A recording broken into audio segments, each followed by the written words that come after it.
Yeah, I'm going to stretch this one out a little bit so I don't run right up the tail feathers because today's cut down also.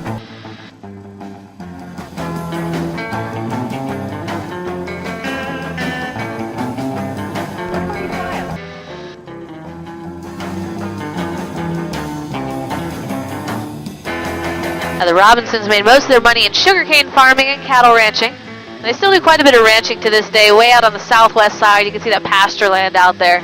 They don't farm sugarcane anymore, though. That was the largest cash crop in Hawaii since about the time of the Civil War.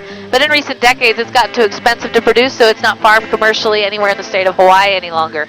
Today, our largest cash crop is coffee. If you look way out to the left side, out of the shoreline, you'll see darker green fields off to our left shoulder. That is coffee. That's the Kauai Coffee Company, largest coffee plantation in the United States with 4 million trees. They do a nice free tasting and a walking tour down there. Looking at about a 40-minute drive from Lahui, maybe a little less. But we're going to be staying up here in the hills, Mauka, as they say in Hawaii.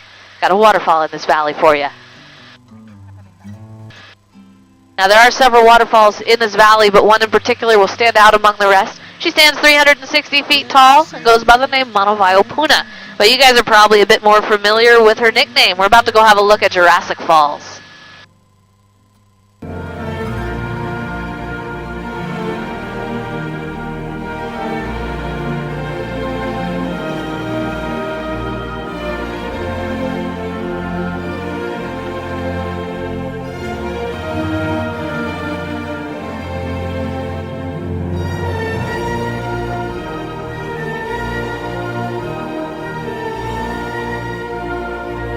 There she is ahead. That's where they landed the helicopter in Jurassic Park.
Michele, bringing it around your side.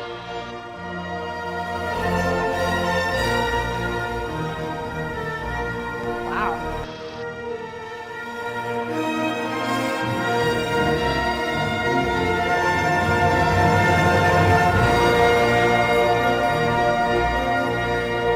Now, because this is all privately owned, there's no way to see any of it except by helicopter. This is literally the Robinsons' backyard we're flying through.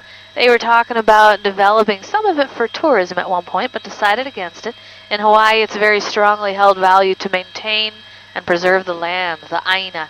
The Robinsons aren't Hawaiian by blood, but they've been here for about 150 years, so definitely locals for all intents and purposes, so that's something that's very near and dear to their hearts as well.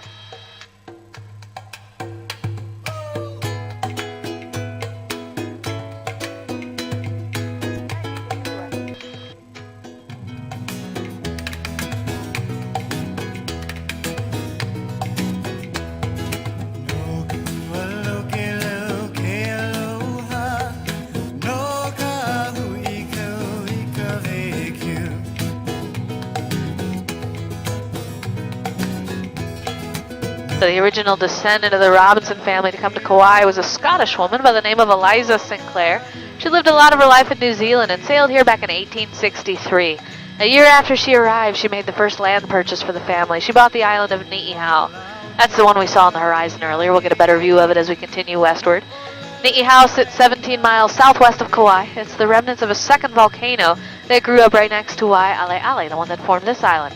It's known as the Forbidden Island. You're not allowed to set foot on it unless you were born there or invited by the Robinsons. That was a stipulation of the land deal when Eliza bought the place, that it never be developed or made public. And she bought it from the king. This was a long time ago, way before Hawaii was a state. That'd take another 90 years. At the time, we were under the rule of King Kamehameha V, and he charged her $10,000 in gold for the island, which in today's money is only about $150,000. Not bad for your own private island. You can't even get a house here for that much. She got 45,000 acres over there. It was her daughter who married into the Robinson family name. That name came here from Australia. And they've since acquired the 51,000 acres on this island, most of it on the south side where we're at, although they do own a parcel of land in Wainiha Valley on the north side.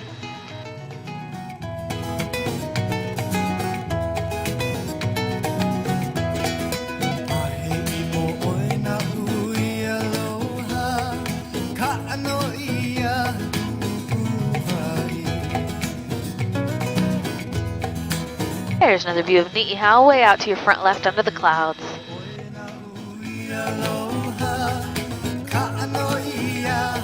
And we're coming up on a little canyon ahead of us, not the big one in the back, we'll go there next, but this first little one we're going to cross is Olokele Canyon. The Robinsons own this as well, and they got it for even cheaper than Ni'ihau. The entire canyon was gifted into the family as a wedding present.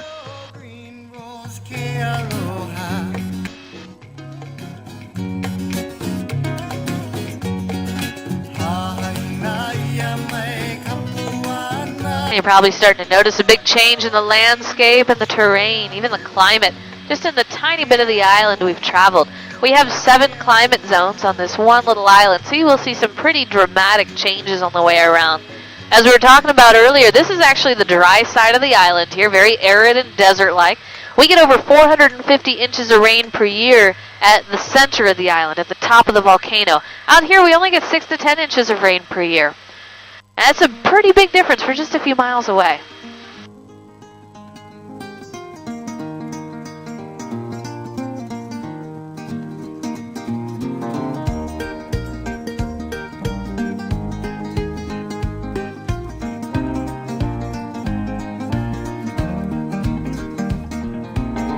Gonna put the world away for a minute, pretend I don't live in it. Sunshine gonna wash my blues away.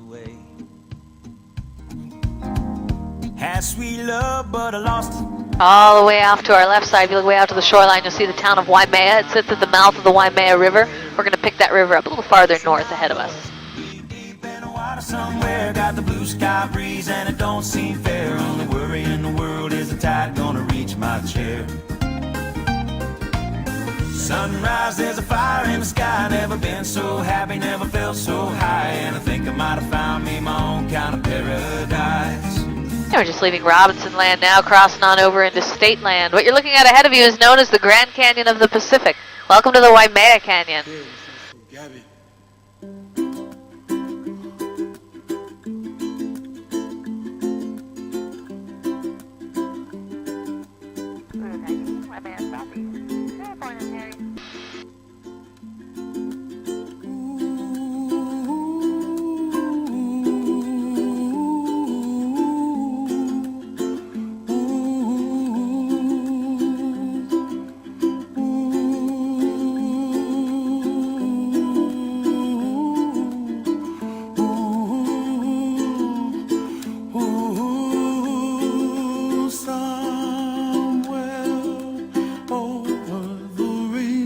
Now, if you look out at the canyon walls, you'll see all these horizontal striations in them. What you're seeing are individual layers of lava, separate eruptions of Mount Waialeale.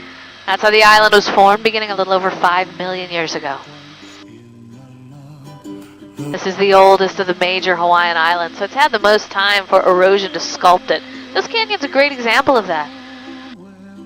The Waimea River cut down through the canyon, and as it did, it exposed all the layers of lava to the air. Well, lava comes from the center of the earth, so it's very rich with iron. When that iron comes into contact with our humid, salty island air, it's going to oxidize or rust. That's where the red dirt comes from here on Kauai. Just a bunch of rust.